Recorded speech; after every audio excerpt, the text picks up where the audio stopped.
Hello children.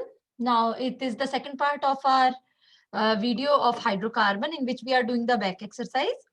So this is question number 11. What are the necessary conditions for any system to be aromatic? So the three important necessary conditions which are required for a system to be aromatic are: the first is it should have a cyclic cloud.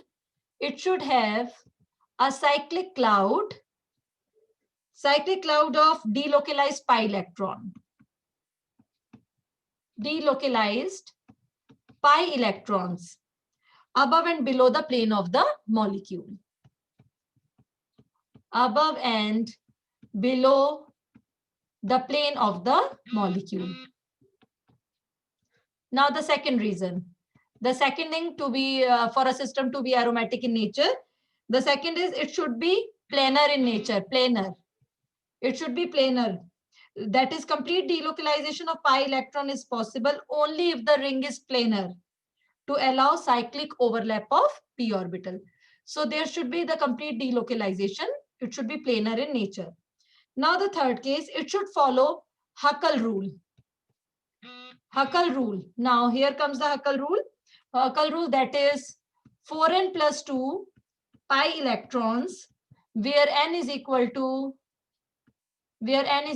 0, 1, 2, 3 and so on.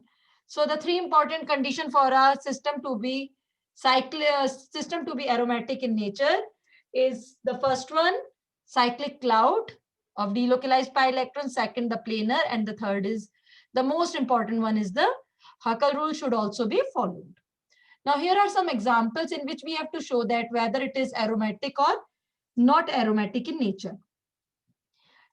In this case, we can see that this carbon is sp3 hybridized.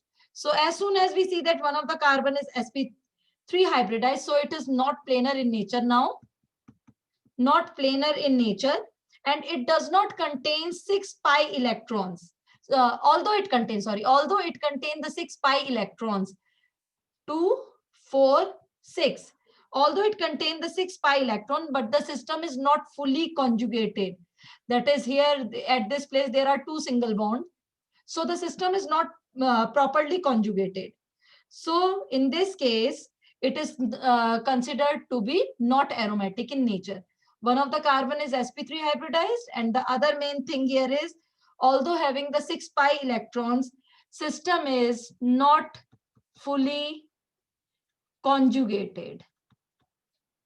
So it is not the thing that only one of the point is correct, so we can say that it is aromatic. All the three things should be proper: the delocalization, the planarity, and the Huckel rule. Now let us come to the second example. In this case also, this carbon is sp3 hybridized. So again, the system is not planar in nature. It is again not planar in nature. And further, in this case, there are only presence of 4 pi electrons. So Huckel rule is also not followed here. Huckel rule is also violated here, and therefore the system is not aromatic, because according to Huckel rule, 4n plus 2, if we take 4n plus 2 pi electron keeping n is equal to 0, then it is 2 pi, keeping n is equal to 1, it is 6 pi. So in this case, there are 4 pi electrons. So Huckel rule is not followed. Now coming to the third example. In the case of the third example, cyclooctatetraene is not planar, but it is tub-shaped in nature. Actually, the shape is tub-shaped, like this. So, in this case, there is formation of tub-like structure. It occurs like this. And it has only 8 pi electrons. There are 8 pi electrons, so Huckel rule is not followed. Huckel rule is not followed because if n is equal to 0, it is 2 pi. If n is equal to 1, it is going to be 6 pi. So Huckel rule is violated here. It is also not aromatic in nature. It does not contain a planar cyclic cloud having 4n plus 2 pi electrons. So the planar octatetraene is although anti-aromatic in nature, but it usually exists in this form, that is the tub shape. So the main reason for this structure not to be aromatic in nature is the Huckel rule. Now let us come to question number 13. Question number 12 and question number 11 are totally based on the aromatic property. Now coming to question number 13, how will you convert benzene into para-nitrobromobenzene? There are two groups, nitro as well as bromo. But the main thing should be focused here is para. If we bring nitro first, that is we are having benzene. If we bring nitro group first, then it will result in formation of the meta product because nitro is meta directing, while bromo is ortho and para directing. As soon as we see that the substitution is required at the para position, so the group that has to be first substituted should be bromine. Bromine in presence of anhydrous FeBr3. So what we get is we get benzene with Br at the 1 position.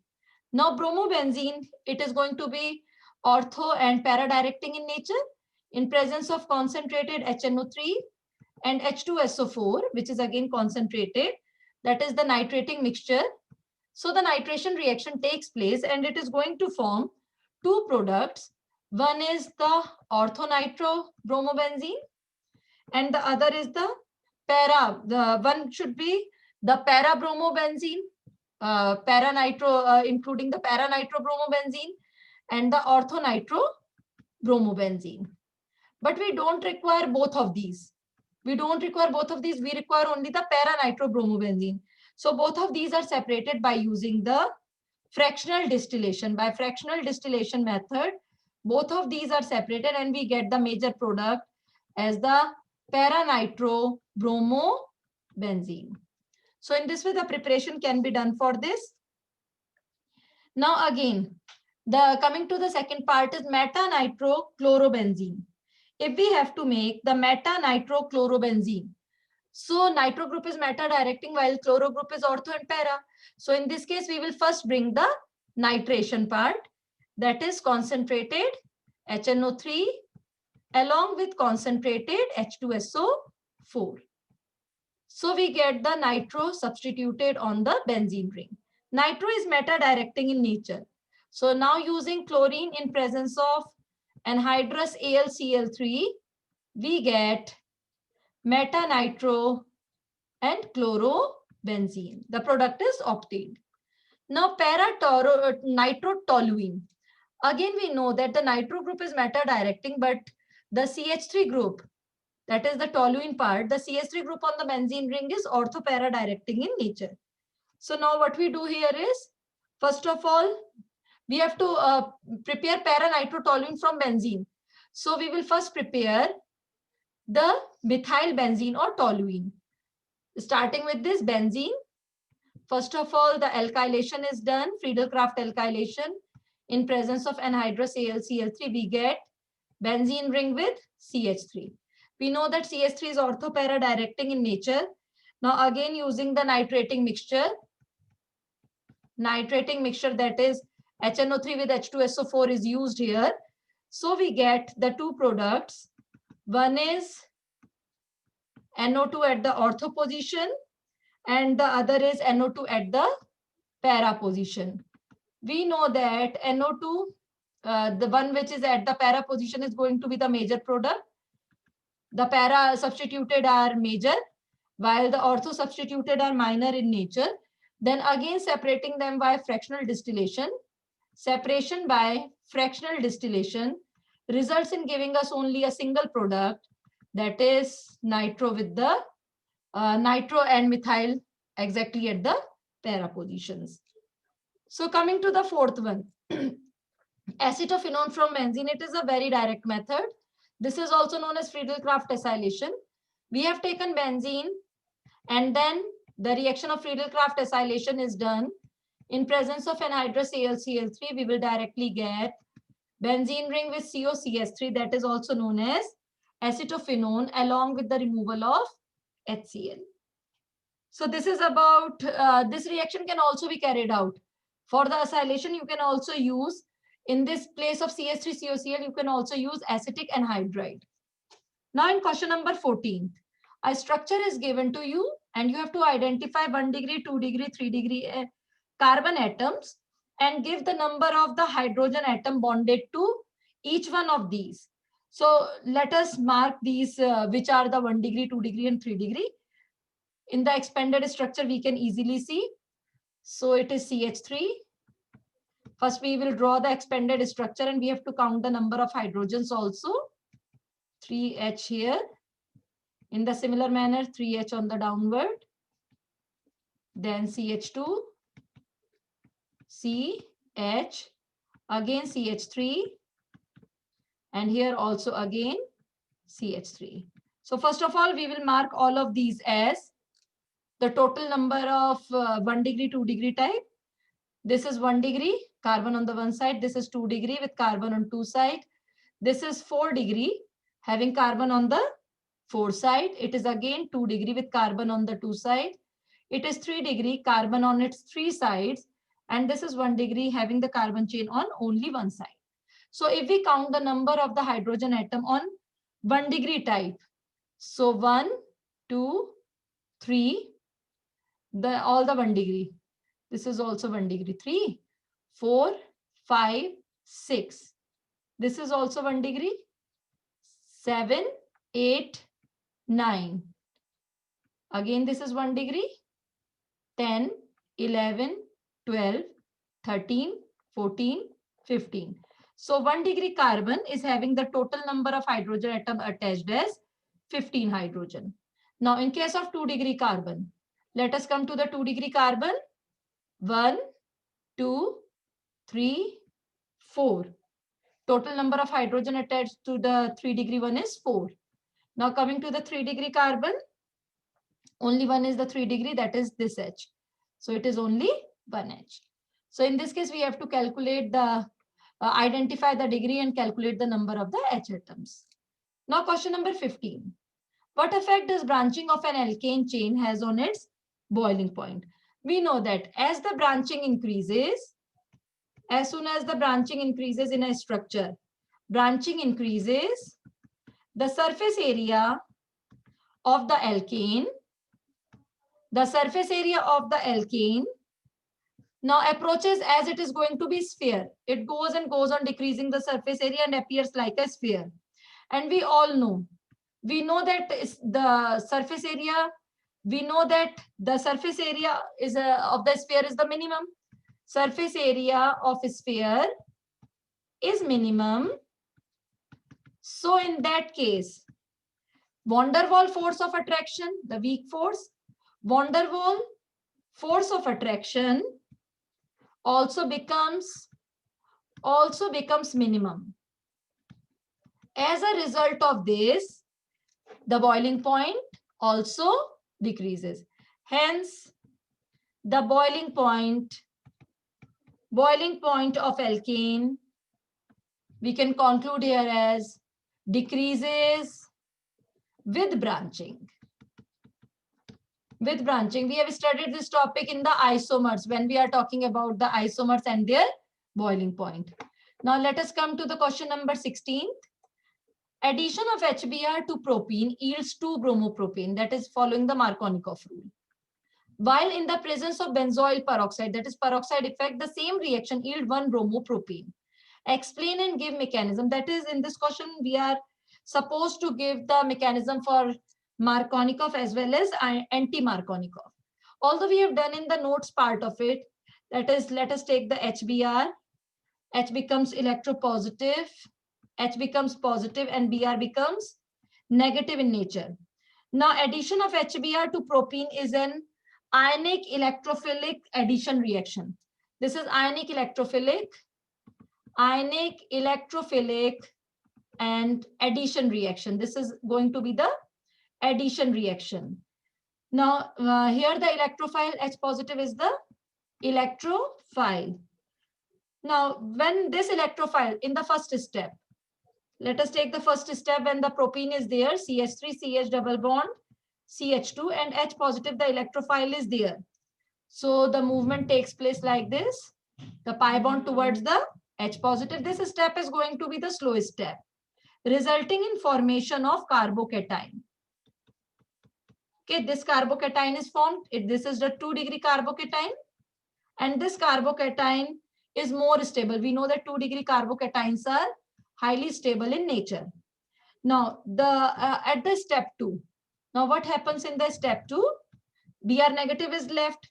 Now this CH3, CH positive CH3 and the Br negative, which is here acting as a nucleophile. H positive is an electrophile. Now it attacks on the carbocation. This is comparative a fast step, and you will be getting CH3, CHBr, CH3, that is the isopropyl bromide.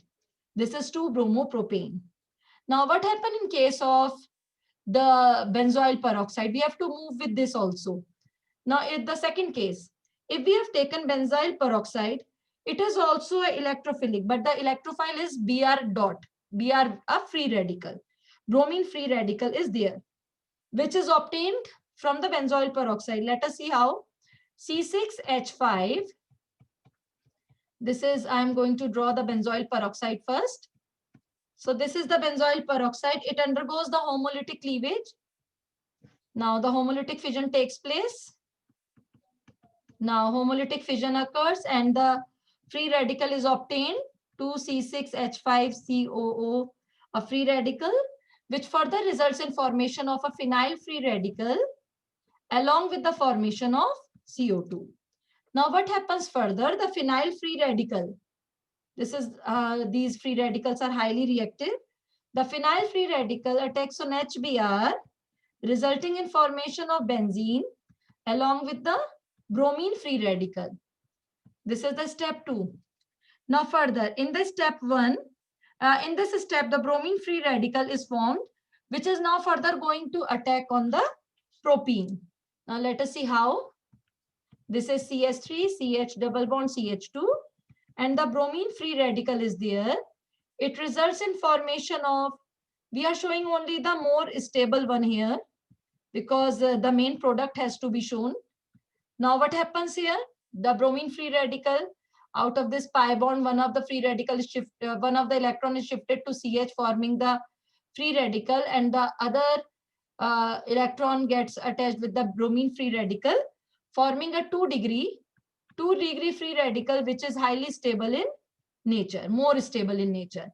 Now in the D point, it is CH3CH free radical, CH2Br. Further, it reacts with HBr. Again, the similar type of reaction further proceeds. And this H, the H free radical which is obtained, now attaches with the CH dot, giving rise to CH3, CH2, CH2Br, along with the formation of bromine free radical. So from this, it is quite evident that it is also an electrophilic addition reaction. But in this case, certain sequencing are different as compared to the Markovnikov rule. It is not the thing that only the major product is formed. The minor one is also formed, but as on the demand of the question, we have to give about 1 bromopropane in case of peroxide and 2 bromopropane in case of direct addition of HBr. So first is the Markovnikov rule, Markovnikov's rule, and the other is based on the anti-Markovnikov or the peroxide rule. Now coming to the 17th question, write down the main product of ozonolysis of 1,2-dimethyl benzene, which is also known as orthoxylene. And how does the result support the Kekulé structure of benzene? So orthoxylene is regarded as the resonance hybrid of the two structure. Let us suppose we will take it like this, drawing the structure. This is 1, 2. It is the orthoxylene. Now, when we do the ozonolysis part of it, let us assume that we have done the ozonolysis followed by the reductive cleavage also. Now, if the cleavage occurs from this position, okay, from all these double bonds, if the cleavage occurs like this, so what the main products we will be getting? CH3, double bond O, and CHO here. The two parts we are getting the same, along with the formation of CH double bond O and CH double bond O. We can simply write it as glyoxal. We have written the direct product and it is methyl glyoxal. But if we have considered the structure like, we have drawn the double bond in the other manner. like this. And again placing CH3 on these locations. Now keeping the ozonolysis again. Okay. Following the same trend, that is ozone is added at the first step and zinc and water on the other. Then what the different product we will be getting here this time? Then we will be getting CH3, C double bond O, C, CH3 double bond O. This is known as 1,2-dimethyl glyoxal. Glyoxal along with the formation of two parts, CH double bond O and CH double bond O, that is two parts glyoxal.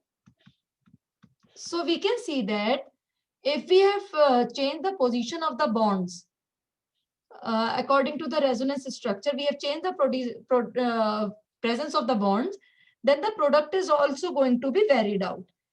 Thus, in all these the three products are formed. Since all the three products cannot be obtained from any one of the two Kiklus structure. So if it is considered as the one structure of orthoxylene and it is considered as the second structure of orthoxylene, so all the three products cannot be obtained from any one of these structure.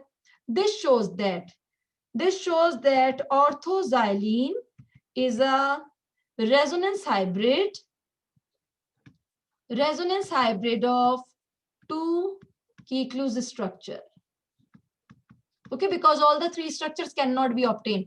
One of the structure is this, then glyoxal, and this is 1,2-dimethyl glyoxal. All the three cannot be obtained from the same structure. It means orthoxylene is a resonance hybrid of the two Kiklus structure. That is first and second. Now coming to the next question. Arrange benzene, N-hexane and ethine in order of the acidic behavior. Also give reason for this behavior. Now in case of benzene, we know that in case of benzene, the carbon is going to be sp2 hybridized. All these carbons are sp2 hybridized. When we talk about hexane, CH2 whole 4, then CH3, then the corner carbon is, the terminal one is sp3 hybridized. Now when we talk of ethine, HC triple bond CH, then this carbon is going to be sp hybridized. Now we know that the acidic character depends on the S character. In case of sp3, the S character is only 25%. In case of sp2, the S character is going to be 33.3%. And in case of sp hybridization, the S character is going to be 50%. That we have also studied in the previous things, that the main acidic character depends upon the S character. So we have calculated the S character from all of these. Since S electrons are closer to the nucleus, we know that the S electrons are closer to the nucleus. Therefore, S character of the orbital, of these orbitals, result in making the CH bond increase. CH bond increases, and what happens due to this? The electron of CH bond, the electrons of C single bond H bond lie closer and closer to carbon atom, closer and closer to carbon atom. And these are few important things. Now we can understand that in the case of the triple bond, the sp hybridized, the S character is maximum. So the one which is having the sp hybridized more S character is going to be more acidic than the other, which is sp2, and the last one, which is sp3. So what conclusion can we give here? That ethine is going to have the most acidic character, then benzene, and the last case is that of hexane. So this is very much evident that the acidic character depends only on the S character, because S character of the orbital has to be considered. Due to this S character, the CH bond, the orbital which are making the CH bond increases, and the electron of the CH bond lie closer and closer to the carbon atom. So there may also be developed the partial positive charge on the H atom and increases and hence the acidic character increases. Or in simple word, you can say that triple bond is going to be more sp, is going to have more s character, so it is going to be more acidic in nature. So simple arrangement, ethyne more acidic than benzene, more acidic than hexane. Now coming to the 19th question. Why does benzene undergo electrophilic substitution reaction easily and nucleophilic substitution reaction difficult? Now, we always studied that in case of benzene, there is electrophilic substitution. So why nucleophilic substitution is very difficult or not done? So moving towards this answer, remember this. Due to the presence of electron cloud in case of benzene, due to the presence of electron cloud, due to which character the electron cloud is there? Due to the pi electrons. So due to the presence of the electron cloud, as a result of 6 pi electrons, which are above and below the plane, above and below the plane of the ring, below the plane of the ring, benzene becomes a rich source. Benzene molecule becomes, benzene act as a rich source of electrons. Okay, now it attracts the electrophile since it is a good source of electron. It attracts the electrophiles, the E positive, the electrophiles, which are electron deficient in nature. Electrophiles reagent towards it. So it attracts the E positive towards it and repels the nucleophile, which are rich in electron, because in case of benzene, there is a pi electron cloud. So it is going to repel the nucleophiles, which are also rich in electrons. So as a result, due to these above characteristics, as a result, benzene undergoes electrophilic substitution very easily, comparative to the electrophilic substitution easily as compared to the nucleophilic substitution reaction. So the main reason is presence of pi electron cloud. Now coming to question number 20, we have to convert ethyne into benzene. This is a very simple one, done in the preparation of benzene. So this is how we can easily remember this. 3 parts ethyne, red hot iron tube, and the temperature is kept at 873 Kelvin. We will be getting the benzene, a very simple conversion, ethyne into benzene. Now coming to ethene. Ethene is CH2 double bond CH2. So let us first convert ethene into ethyne. So ethene is treated with bromine in presence of CCl4, giving rise to the vicinal structure CH2Br, CH2Br. Now, using alcoholic KOH, if we use alcoholic KOH here, so alcoholic KOH results in beta elimination, dehydrohalogenation takes place, and we will get CH2 double bond CHBr. But further following it with NaNH2 in liquid ammonia, further results in dehydrohalogenation, giving rise to CH triple bond CH. Now we know that the ethyne can be converted into benzene by passing it through red hot iron tube and keeping the temperature as 873 Kelvin. This ethyne can be converted into benzene. Now the third case is of hexane, converting hexane into benzene. This is a simple process in which we are going to do the aromatization, that is CH3, CH2, CH2. This we have done in the case of alkane part, CH3. Now passing it to Cr, a very good heating it with the catalyst, Cr2O3, molybdenum oxide, vanadium pentoxide. So Cr2O3, V2O5, or using molybdenum oxide. And it is supported over alumina. The cyclization takes place. The cyclization occurs first, resulting in removal of one hydrogen, one H2 only, giving rise to formation of cyclohexane. Now further following the aromatization as done, Doing the aromatization, 3H2 again removed, and we will be getting the benzene. So this is about how we can convert the different components into benzene. Now, the question number 21 here.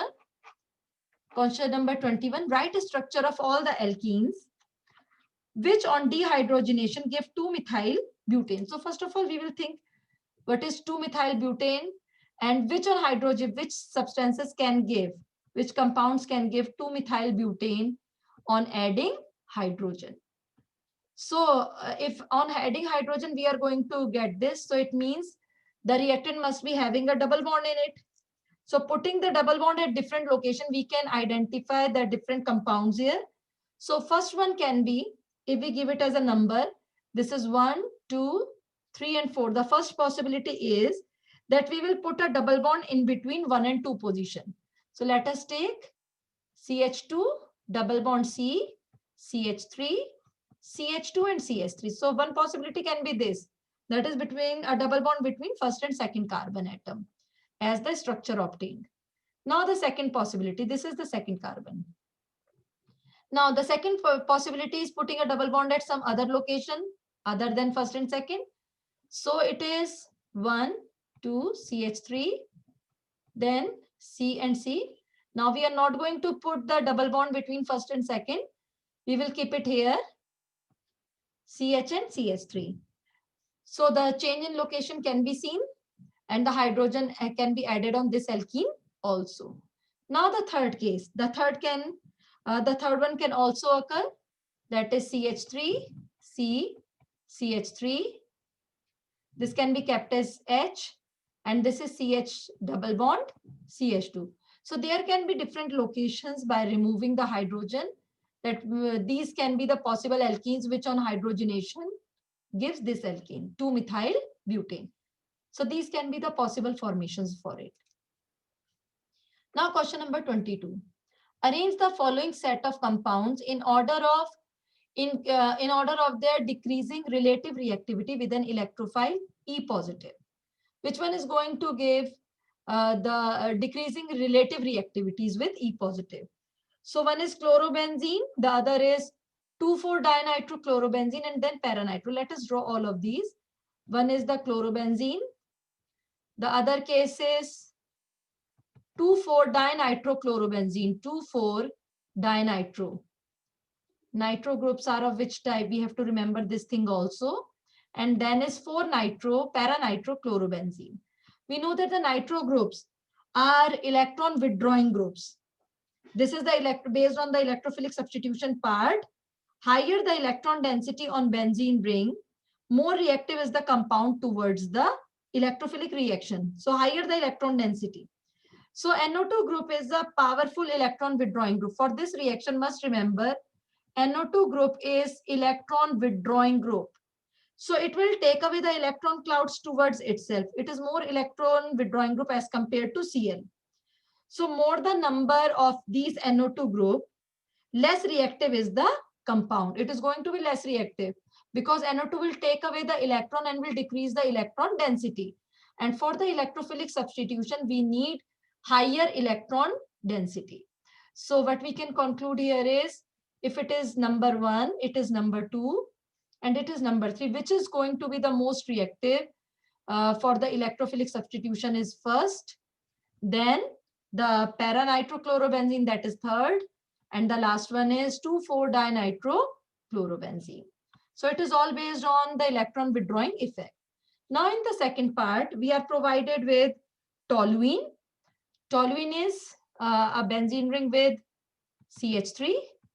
Now the other example for it is a toluene with nitro group at the para position. And the third one, the third is paranitro, and it is having both the nitro groups, that is nitro on the first as well as on the fourth. So now they have given 3 examples. One is the toluene, the other is the other is going to be paranitro one, and the third one is having nitro at first and the fourth position. So we know that the nitro group is electron withdrawing and it is not going to make it a good place for the electrophilic substitution because it will take away the electrons. So if toluene is considered as 1, this is 2 and this is 3, the one which is going to be the best for the electrophilic reaction is the toluene. Then the second one with the CH3 group, because CH3 group is electron releasing group, and the least one is going to be the third, which is having the 2 nitro groups. So these are the arrangements for the most and the least reactive for the electrophilic reaction.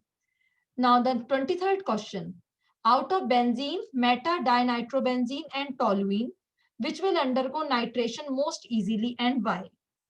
Now let us draw the 3-1. This is the benzene. Out of benzene, meta dinitrobenzene, that is nitro on the first and nitro on the meta, and the third case is the toluene, that is CH3. So out of these, which will undergo nitration most easily? So CH3 group, in this case, the CH3 group is electron donating group. It is electron donating group. Well, when we talk about NO2 group is electron withdrawing group. Both are having different nature. We know that maximum the electron density, more easy is the electrophilic substitution. So higher the electron density will be in that case when the electron donating group is attached. So in case of toluene, if we consider the case of toluene, then in that case, it would be more easier as compared to benzene, as compared to the meta dinitrobenzene. So it all depends on the type of the substituent which is available on the benzene. So the main reason behind it is CH3 is electron withdrawing and NO2 is CH3 is electron donating group and NO2 is electron withdrawing group. Now the next 24th question, suggest the name of the Lewis acid other than anhydrous AlCl3, which can be used during ethylation of benzene. Now, what does the ethylation means? Here, ethylation means that is substitution is done by the ethyl group, as we have done in the Friedel-Crafts alkylation. Ethylation means introduction of ethyl group. Okay, C2H5 group on the benzene ring. If we have to introduce on benzene ring. Now further, it is usually carried out in the presence of anhydrous AlCl3. Usually what we do it, the reaction is carried out in the presence of anhydrous AlCl3. The Lewis acid catalyst is used. So other than anhydrous AlCl3, what we can use here is anhydrous FeCl3, SnCl4 or BF3, etc. can also be used. So these can be the other Lewis acid, some of the Lewis acid other than anhydrous AlCl3 that can be applied here. Now the last question is, why is Wood's reaction not preferred for preparation of alkenes containing odd number of carbon atoms? Illustrate your answer by taking one example. We know that in case of the Wood's reaction, we prefer to do it like this. Alkyl halide sodium metal in presence of dry ether results in giving the dry ether. It is dry ether. It is not necessary that we represent it in the same way. Dry ether results in giving R bond R along with 2NaX. So if we have to make an odd number alkene, if it is going to be odd number alkene, then various products are going to be formed which are difficult to be separate out. So let us take an example that we have to prepare an odd number one. So if we have to prepare heptane, C7. So one of the R must going to be the propane, C3H7Br plus 2Na. If we have to make the 7 carbon product, then other is going to be C4H9. Then in presence of dry ether, both the R should link with each other, C3H7 bonded C4H9, along with formation of 2NaBr. So it is the heptane, the odd number. But along with this, there are various other possibility also. That is, the bromopropane reacts with itself. The bromopropane reacts with the same component, bromopropane, and resulting in formation of, in the same condition, it results in formation of hexane. So along with heptane, the hexane is also obtained here. That is hexane. Now, the other next possibility that can also arise here is C4H9Br in the presence of sodium metal along with C4H9 in the same condition results in formation of C4H9 bond C4H9 along with 2NaBr. So these C4H9 together with results in formation of octane. So what the difficulty we have seen? If the two alkyl halides are different in nature, then in place of getting one product, we will be getting three different products. And these will be in the form of mixture, which will be difficult to separate. So that is why Wood's reaction is only preferred for the alkenes, which are having the symmetrical R, that is having both the alkyl groups same. So now in this part of, we have completed all the back exercise question. Thoroughly revise these questions, complete your back exercise. Stay safe, stay healthy.